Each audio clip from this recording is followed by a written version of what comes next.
The Seventh Adventist Church, beloved the Seventh Adventist Church, this is a very urgent message. A very urgent message. I did not come to send peace on the earth.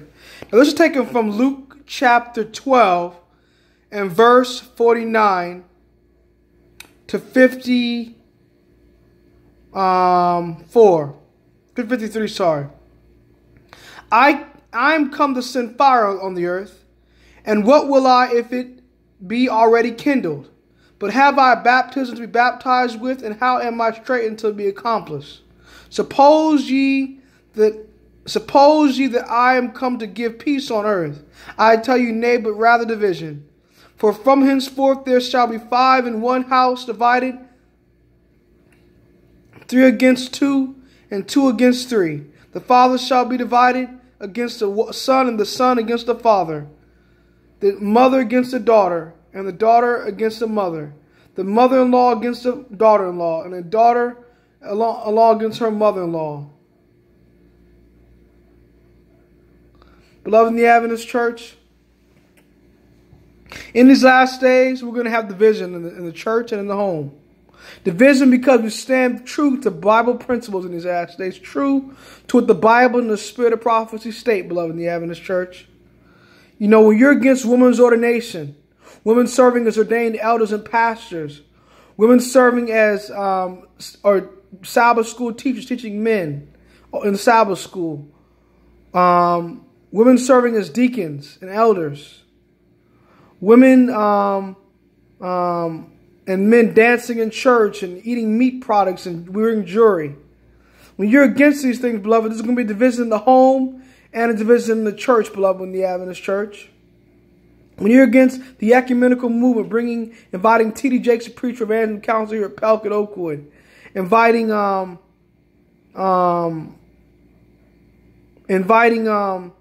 Fred Hammond to sing over at the Oakwood University Church for Christmas special on the Sabbath service, inviting Lady Tremaine Watkins to sing over here at Oakwood Church for an interfaith prayer vigil this past Sabbath on July 14th for an interfaith prayer vigil, and having Sunday ministers speak to Seventh Adventist members and First Day members in a Seventh Adventist church context for ecumenical workshops. When you're against all these things that the ecumenical church is doing to unite with the papacy, the Roman Catholic Church, with the image of the beast uniting with the false prophet, which is America, and league with the apostate Protestant world in connection with the Seventh Adventist Church. When you're against these things, beloved, there's going to be division. There's going to be division within the family and in the church, beloved. A man's foes should be there of his own household, beloved. God has not come to send peace on the earth, but a sword. One pastor told me the other day, the pastor of the Oakwood Church, he said, Lucius, you come to bring division, Lucius, on the Christmas tree issue. Well, beloved, we need to bring division. The Christmas tree is a pagan symbol. It goes against what the Word of God states. Even though Sister White says in the message to young people that they can have a Christmas tree with money on it for kids in Africa, the context still is that it's still a pagan symbol and it should not be done. We need to sigh and cry for all the abominations that be done in the midst of Ezekiel. We need to cry loud and spit out to Israel's sins. Isaiah 58, verse 1 and 2.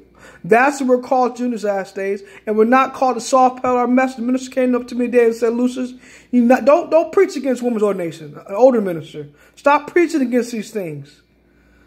Just preach, just do the public literature evangelism. Just do your Bible work ministry, your medical mission work ministry. Stay good with the conference, brethren. Don't upset them. Just leave alone. Don't do it the issue, Lucius. Stay away from it, Lucius. Don't cause trouble. Don't rock the boat.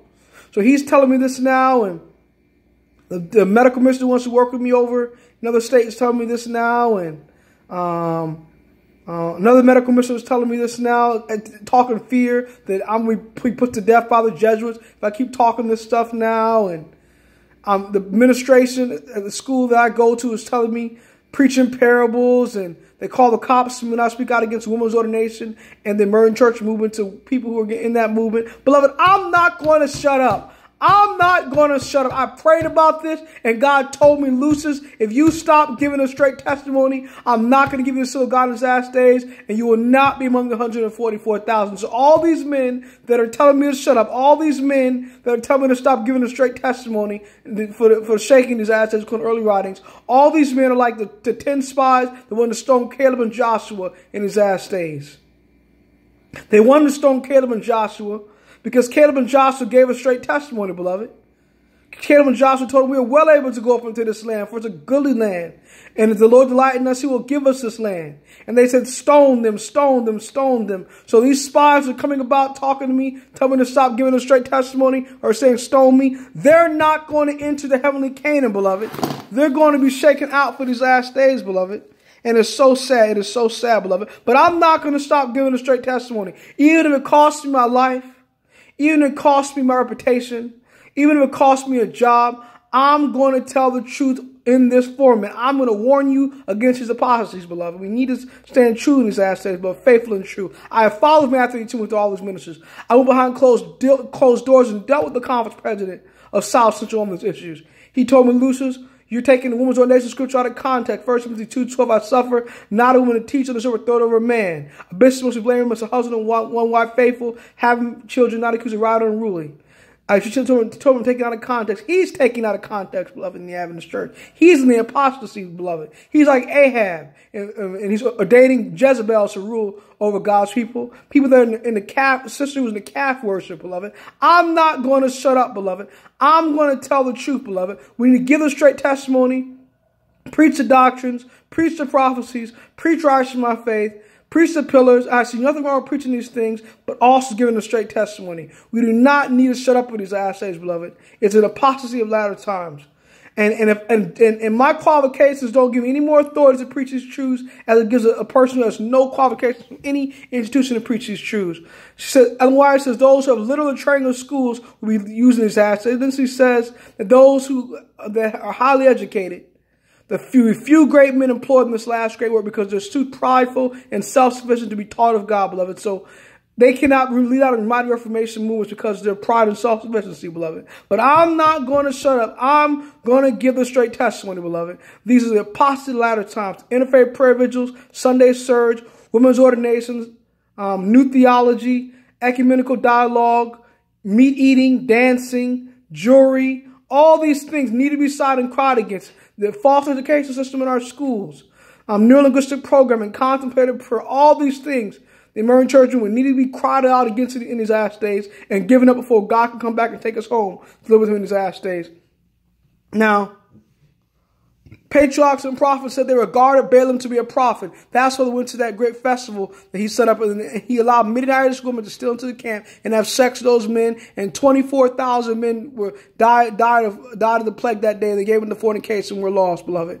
Do not go to ecumenical prayer vigils. Do not go to ecumenical worship either on the Sabbath or on Sunday. Do not involve yourself in these things, beloved, because you're going to be lost while doing it. Maranatha, God bless. You have a good day.